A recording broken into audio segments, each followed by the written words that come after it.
I, 32, male, never thought I'd be sharing this, but life has a way of throwing curveballs when you least expect them.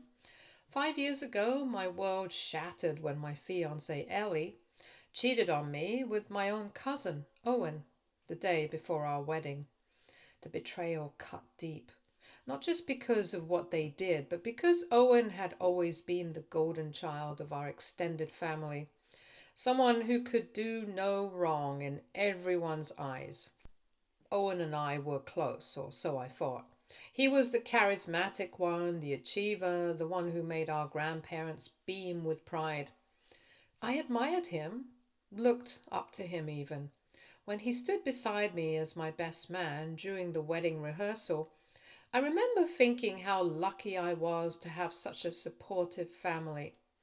Little did I know that while I was thanking him for his friendship, he was already planning to destroy everything I held dear. The morning of what should have been my wedding day, I found Ellie's tear-stained notebook. She confessed to sleeping with Owen and said she couldn't go through with the wedding. They had apparently been seeing each other behind my back for months. The worst part? Owen had convinced her that I wasn't good enough for her, that she deserved someone more accomplished like him. The scandal tore our family apart. Some sided with Owen, claiming that love happens and that I should forgive them. Others, including my parents and younger siblings, cut ties with Owen and his immediate family completely. The divide grew deeper when Ellie and Owen married 6 months later, flaunting their relationship as if the pain they caused meant nothing. For 5 years, I focused on healing and rebuilding my life.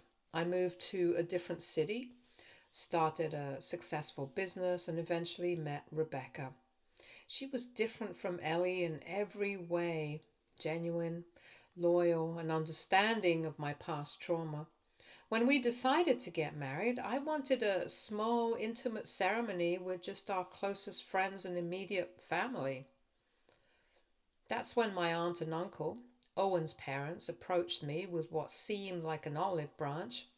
They offered to pay for our entire wedding, insisting it was their way of making amends for what their son had done.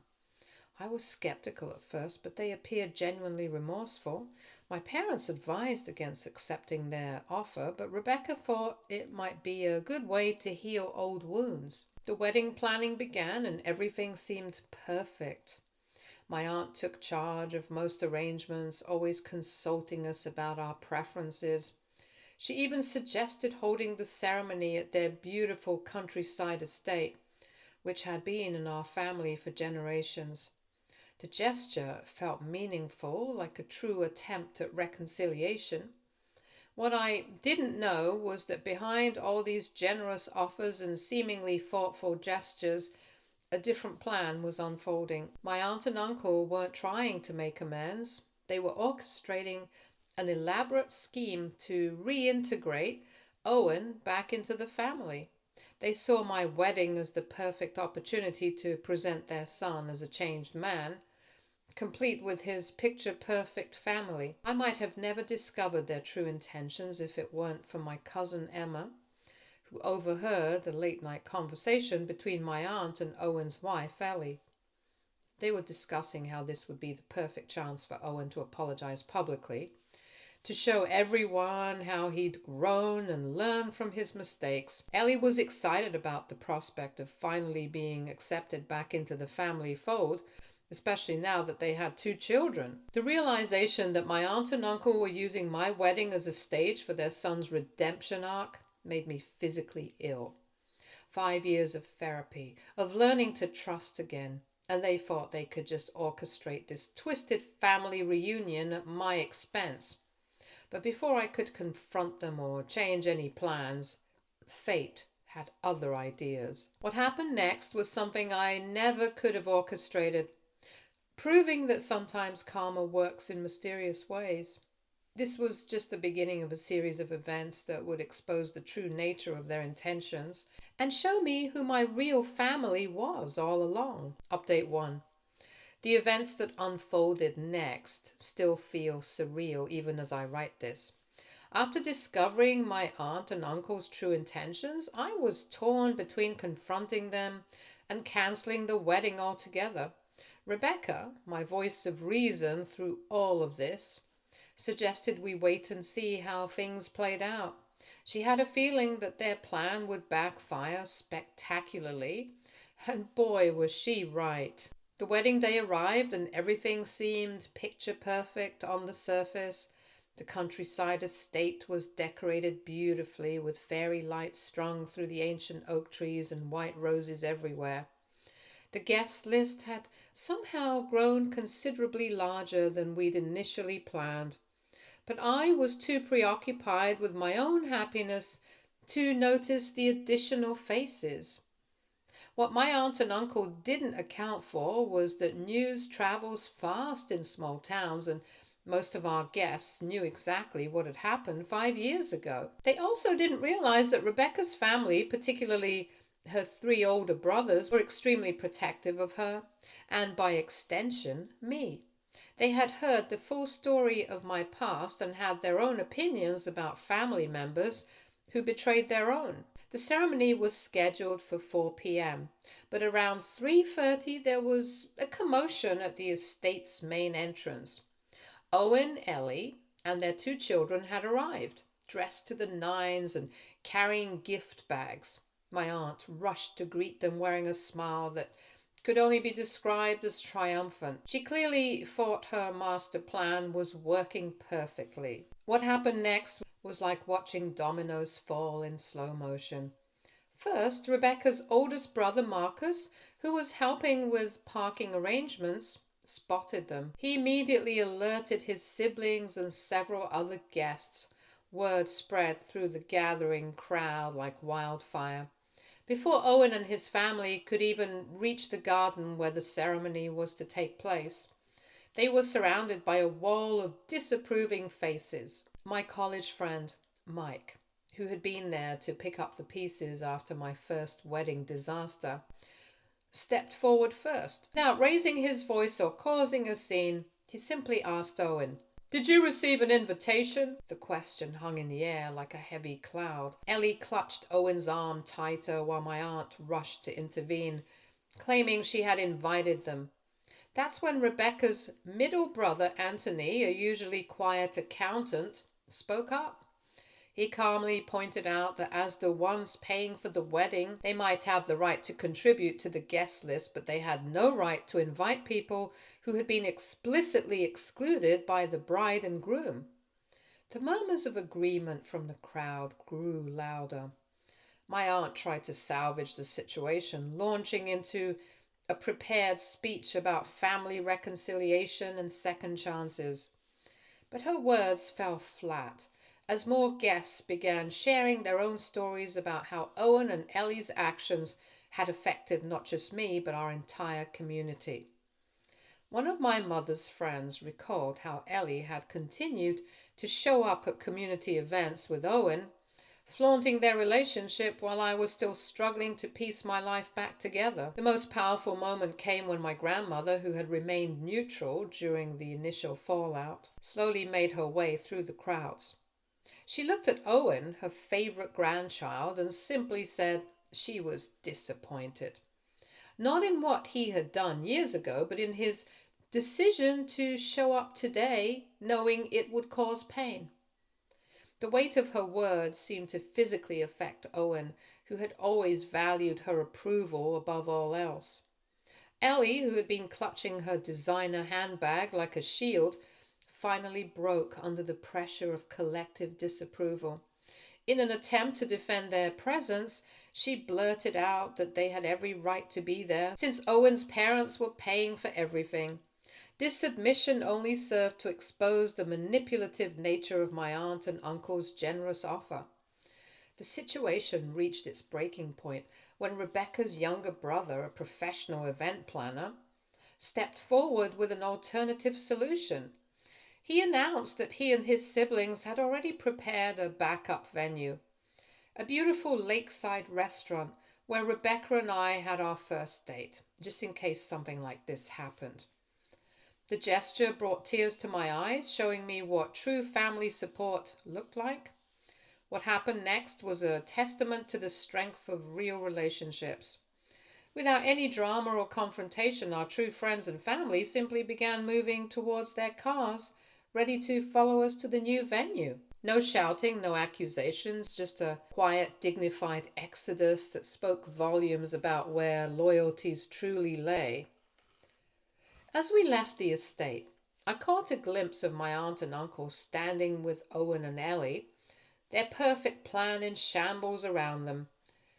They had tried to use my happiness as a prop in their son's redemption story, but instead, they had only succeeded in showing everyone exactly why we had distanced ourselves in the first place.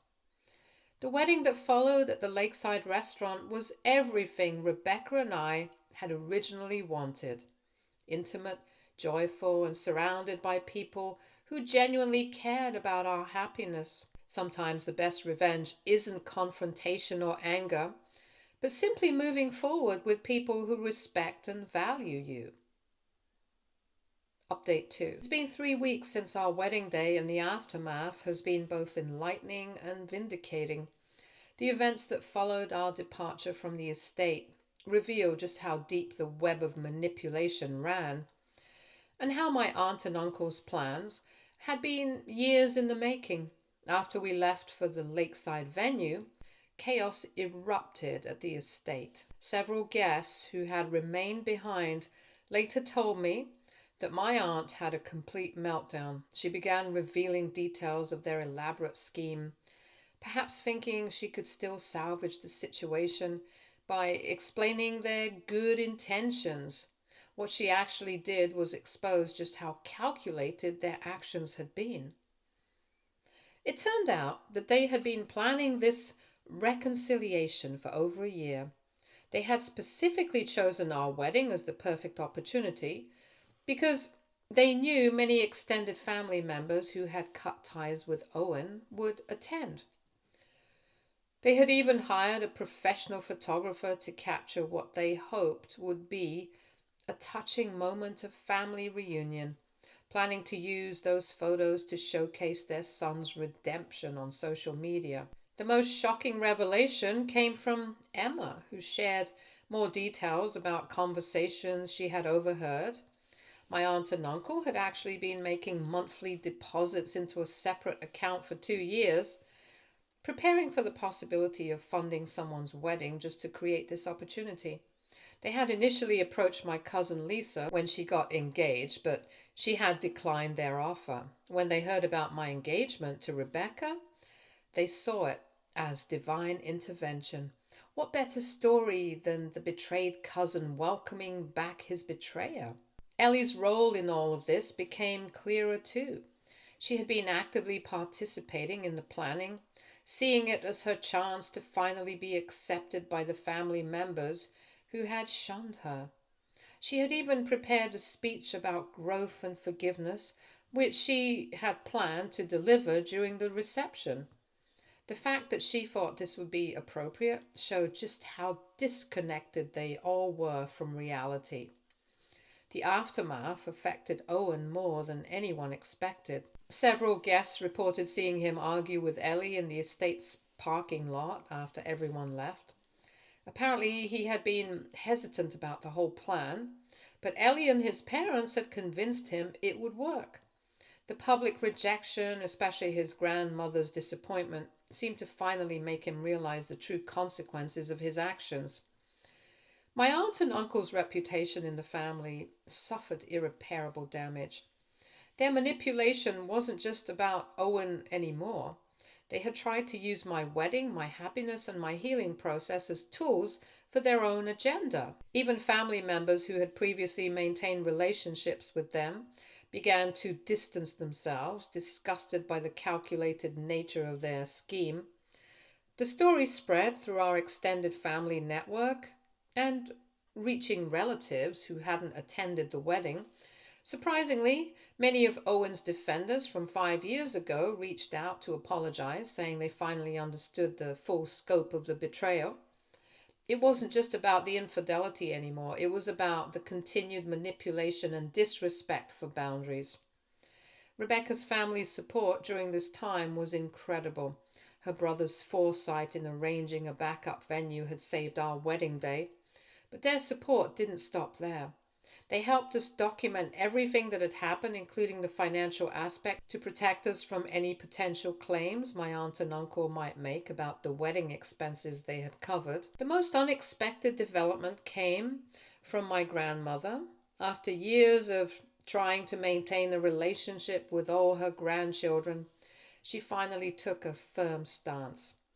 She withdrew the inheritance she had planned to leave to Owen and his family, instead creating a trust for educational purposes that would benefit all her grandchildren's future children, except Owen's. Her decision sent shockwaves through the family, as she had always been the one pushing hardest for reconciliation. My parents, who had warned me against accepting the wedding funding, showed remarkable restraint in not saying, "I told you so."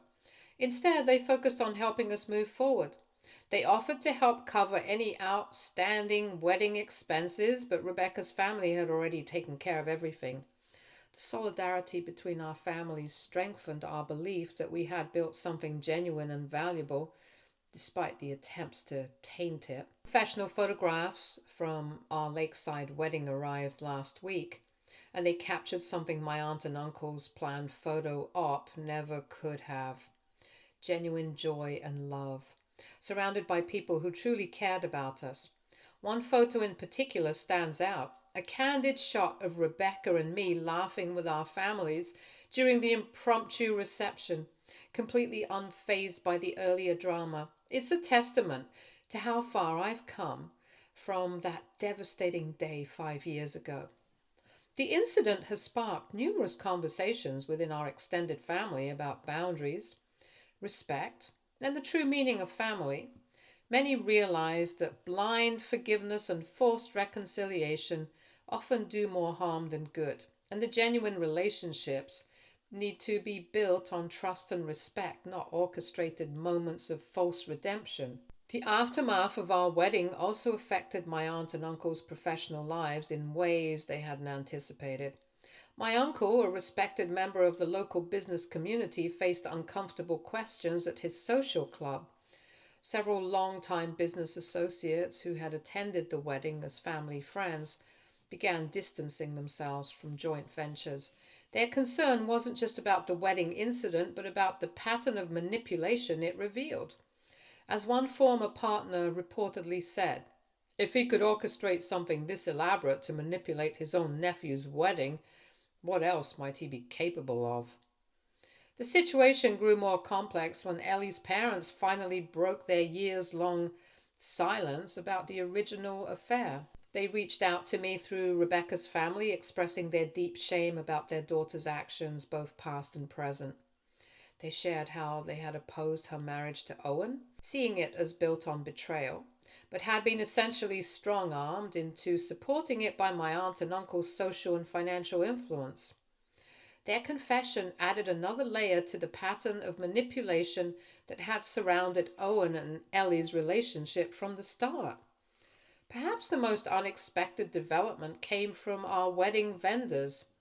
When word got out about how my aunt and uncle had tried to hijack the celebration, several of them came forward with stories about unusual requests and suspicious phone calls they'd received in the weeks leading up to the wedding. The florist revealed that someone had tried to arrange for specific flowers, Ellie's favorites, to be added to the bride's bouquet without our knowledge. The wedding coordinator admitted that she had been approached about making last-minute seating changes to place Owen and Ellie's family at prominent tables. These revelations showed just how meticulously planned their scheme had been. The whole experience has sparked important discussions in our extended family about the nature of forgiveness and reconciliation. Many realize that true healing can't be forced or orchestrated. It has to come naturally, with genuine remorse and changed behavior. The contrast between my aunt and uncle's elaborate scheme and the simple sincerity of Ellie's parents' apology has become a powerful example of the difference between manufactured and authentic attempts at making amends. Update 3. 2 months have passed since our wedding, and the ripple effects of that day continue to surface in unexpected ways. What started as an attempted forced reconciliation has evolved into a complete restructuring of family dynamics, with surprising revelations and unexpected alliances forming in its wake. The most significant development came from Owen himself. A week ago, he reached out through a mutual cousin requesting to meet privately. No parents, no Ellie, just us. After careful consideration and discussion with Rebecca, I agreed to meet him at a neutral location, a quiet coffee shop in a neighboring town. The man I met was drastically different from the confident, manipulative cousin I remembered.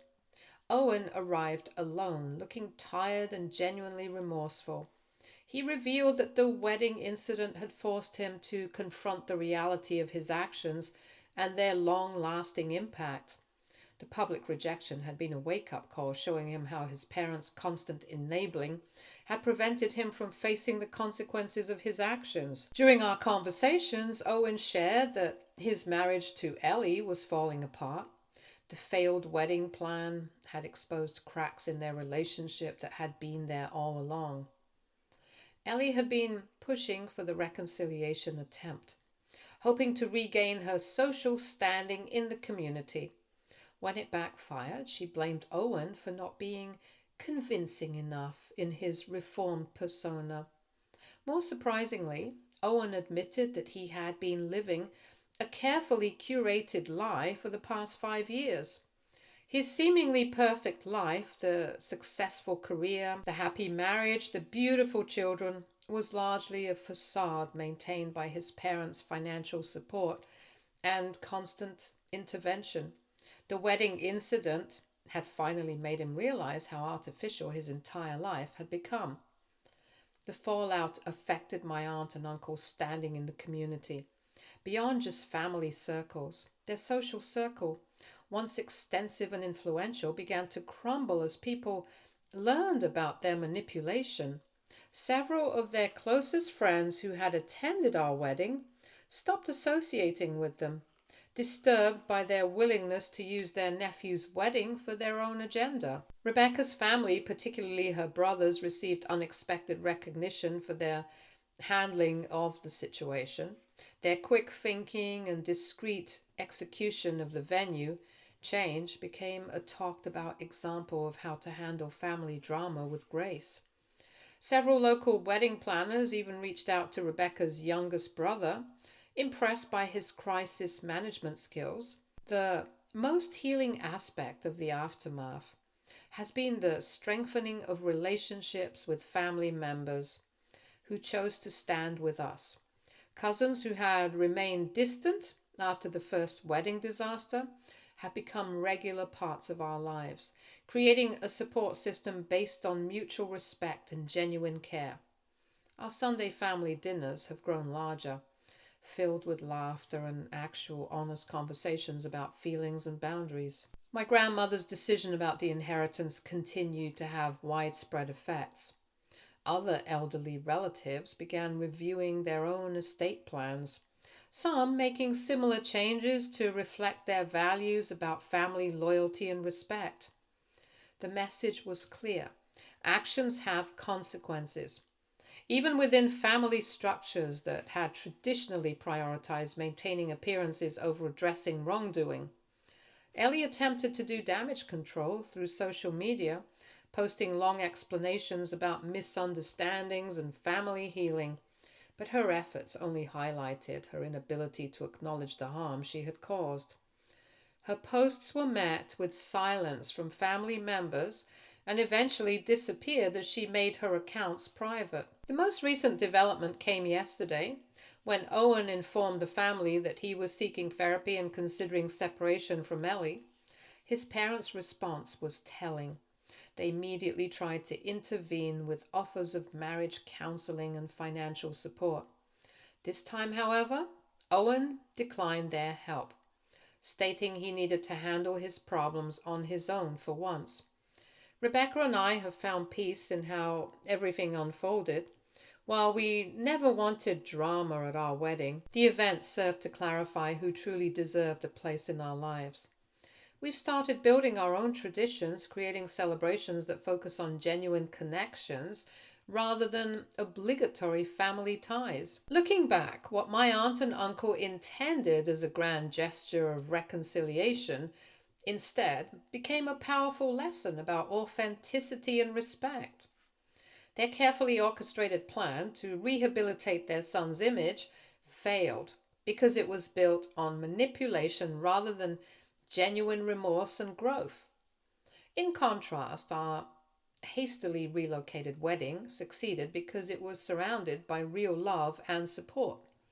The experience has taught us that family isn't about grand gestures or forced reunions. It's about the quiet consistency of people who show up for you with understanding and respect. The family we've built around us now, a mixture of blood relatives who stood by us and chosen family who proved their loyalty, is stronger than any superficial reunion could have been. The most recent family gathering at our new home last weekend really drove this point home.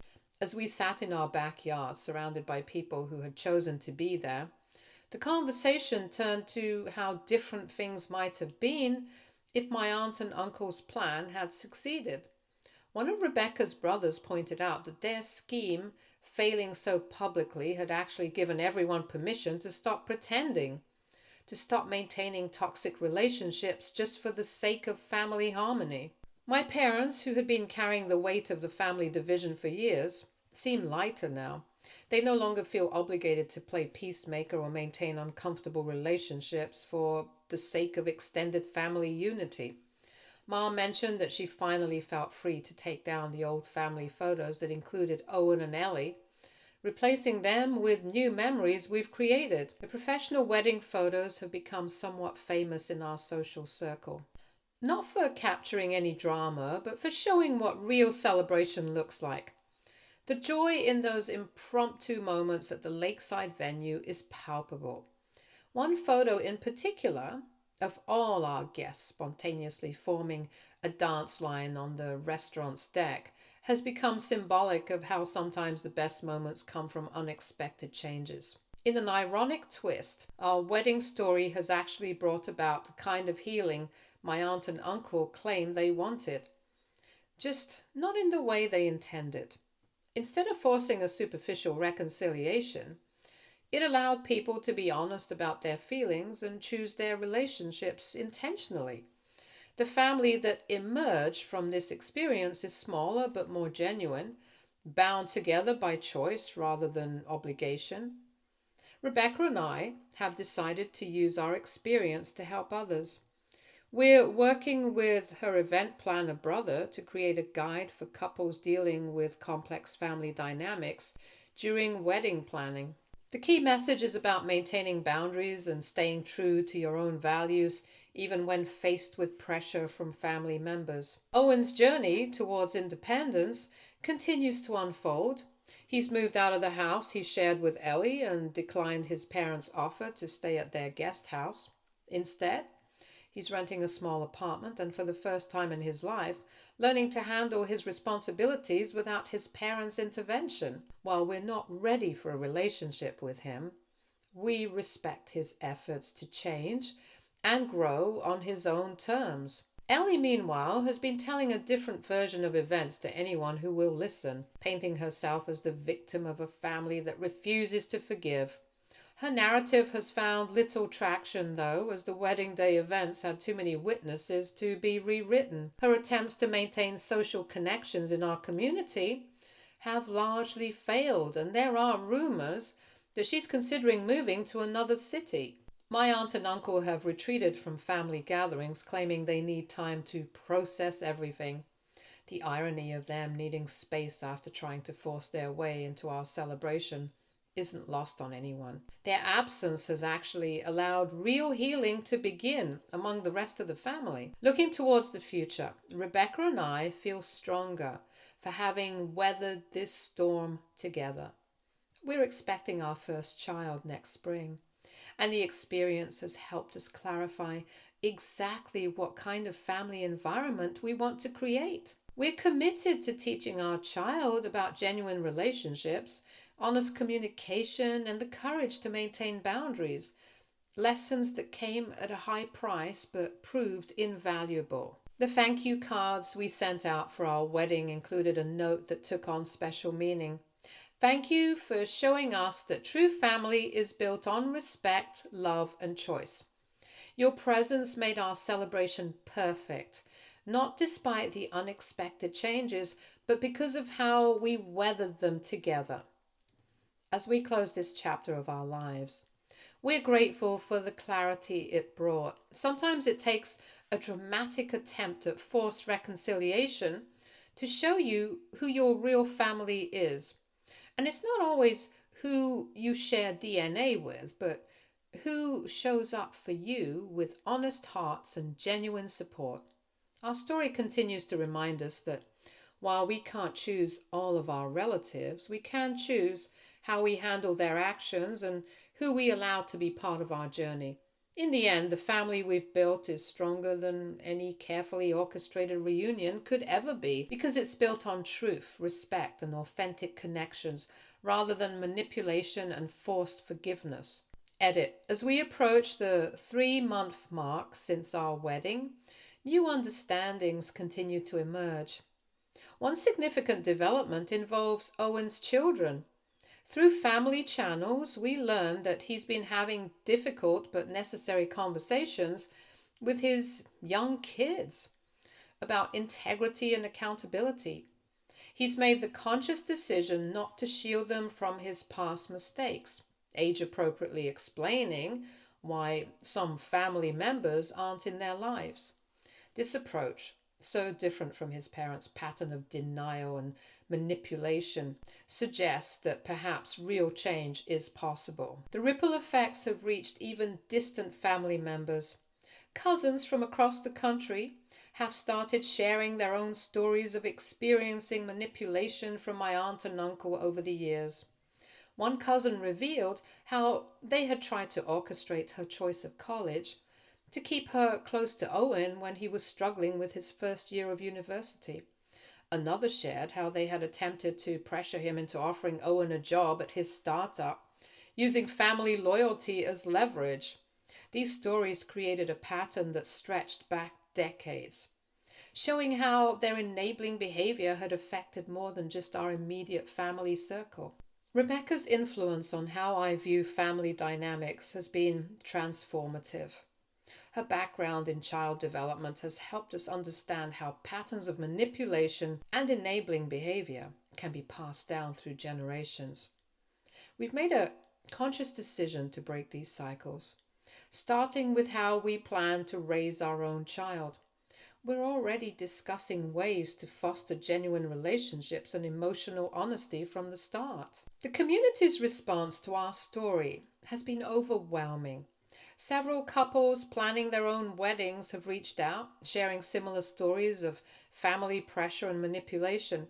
We become unexpected advocates for maintaining healthy boundaries during wedding planning, emphasizing that it's okay to prioritize your own well-being over family expectations. Rebecca's brother has even added a section to his event planning business, specifically focused on helping couples navigate complex family dynamics during wedding preparations. These past months have shown us that sometimes the most painful experiences can lead to the most necessary growth. While we never wanted our wedding to become a catalyst for such dramatic family changes, the clarity and strength we've gained have made us better prepared for building our own family's future. Stay tuned for more stories from our girl relationships.